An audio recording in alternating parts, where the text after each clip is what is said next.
हे तुझ श्रेष्ठ, भगवान का अलौकिक व्रत धरती पर सबसे पहले किसने किया था और उसको फल क्या प्राप्त हुआ? तो जी महाराज कहते हैं आत्मा विश्वाकृतम येन पुरा काशित काशीपुरे रम्भे हस्तम विप्रम सा निर्धनम तुम विबद्धम द्व्याकुलम त्वं साव्रतम प्रते। तो जी महाराज कहते हैं कि हे मुनिश्रेष्ठ, रमणी काशीपुर नामक नगर में एक निर्धन ब्राह्मण गांव की गलियों में इधर उधर भटक रहा था और भटकते हुए ब्राह्मण को भगवान ने एक दिन दो दिन देखा तो भगवान ने सोचा कि इस ब्राह्मण से मुलाकात कैसे हो, ये शरीरधारी है और हम अंतर्यामी हैं।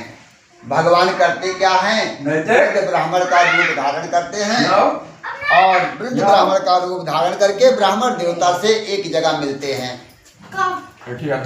और मिल करके कहते हैं कि हे ब्राह्मण देवता, तुम भूख प्यास से व्याकुल होकर के दिन प्रतिदिन दुखी होकर के गांव की गलियों में इधर उधर भटकते रहते हो, आखिर क्यों?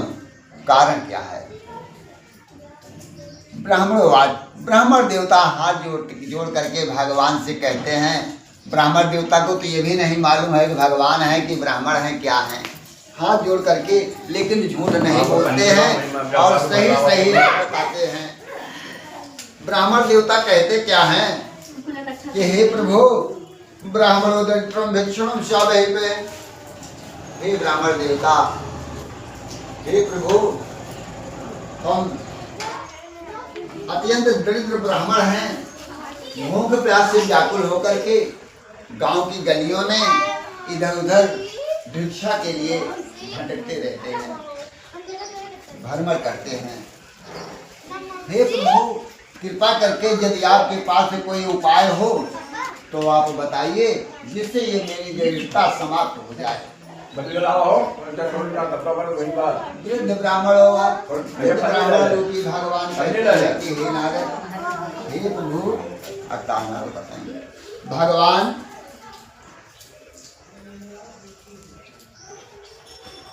तो विधानम चाव्रतमस्त विधातम साहितो सत्यनारायण से विष्णु। वृद्ध ब्राह्मण भगवान कहते हैं कि हे ब्राह्मण देवता, आप जो है भगवान सत्यनारायण का अलौकिक व्रत करिए, जिसमें आप अपने बंधु बांधवों को साथ लीजिए, हित मित्र को साथ लीजिए और लेकर के भगवान सत्यनारायण का अलौकिक व्रत करिए, जिससे आपकी दरिद्रता समाप्त हो जाएगी। भगवान ने कहा। ब्राह्मण देवता रात में सोच रहे हैं और रात में सोचते हुए उनको रात में नींद नहीं आ रही। सुबह जब सो करके उठते हैं ब्राह्मण देवता तो करते क्या हैं? तत्प्रातः सत्यनारायण से व्रत कश्यम संकल्प भिक्षाण साधु जी। ब्राह्मण देवता सुबह सो के उठ के और नित्य क्रिया के उपरांत जो है भगवान को नमस्कार करते हैं और भिक्षा मांगने के लिए जाते हैं। लेकिन मन में एक बोझ बांध लेते हैं। बोझ क्या था? ब्राह्मण देवता ने कहा कि हे प्रभु, आज भिक्षा मांगने से जो कुछ धन प्राप्त होगा उसी धन से मैं अपने हित मित्र के साथ जो है आपका अलौकिक व्रत करूंगा। ऐसा संकल्प करके, ऐसा मन में जो है बोझ बना करके भिक्षा मांगने के लिए जाते हैं। लेकिन भगवान के लिए जो हितार्थ काम करता है भगवान उसका मदद जरूर करते हैं। ब्राह्मण देवता भिक्षा मांगने के लिए जब जाते हैं तो देखते क्या हैं? साधु सप्तम सात समाहिते जगादम विश्वासादु ज्योतम व्रतमस्त सा प्रभाता। काम होती है भाई दोबारा भगवान के संकल्प के मात्र से ब्राह्मण देवता दूना भिक्षा पाते हैं। जहाँ बेचारे गांव में घूम करके 1 किलो भिक्षा नहीं मिलता था, उनको 1-2 घर में जो है दूना भिक्षा मिल गया। बहुत भिक्षा मिला भगवान की कृपा से, और सारे भिक्षा को जो है द्रव्य में बदल करके ब्राह्मण देवता और भगवान के लिए अच्छे अच्छे फल लाए हैं। जैसे हमारे राम भैया चढ़ाए हैं, एक एक फल चुन के ले आए, जैसे कहूँ कटन हुए, कहूँ सरन हुए, कहूँ दाग हुए, चुन करके और हवन सामग्री लेकर के और अपने हित मित्र के साथ जो है ब्राह्मण देवता भगवान का अलौकिक व्रत किया। और उस अलौकिक व्रत के प्रभाव से ब्राह्मण देवता जो है सारे दुखों से मुक्त होकर के और संपत्तियों से संपन्न होकर के अंत में जो है ब्राह्मण देवता सभी पापों से मुक्त होकर के भगवान की मुक्ति पद को प्राप्त किया। और इससे बाद ऋषियों ने कहा कि हे नाथ, हे कृपा निधान, उस ब्राह्मण के द्वारा भगवान का अलौकिक व्रत और किसने धरती पर किया था, कृपा करके बताइए। तो जो आज तो जी महाराज कहते हैं कि हे मुनिश्रेष्ठ, ध्यान से सुनिए। सिद्धायाम मनुष्यम साधु भवि एकदा साधु जितमैस्ते बहुजन स्वाजन साधु संकित्वायाम समाहिते।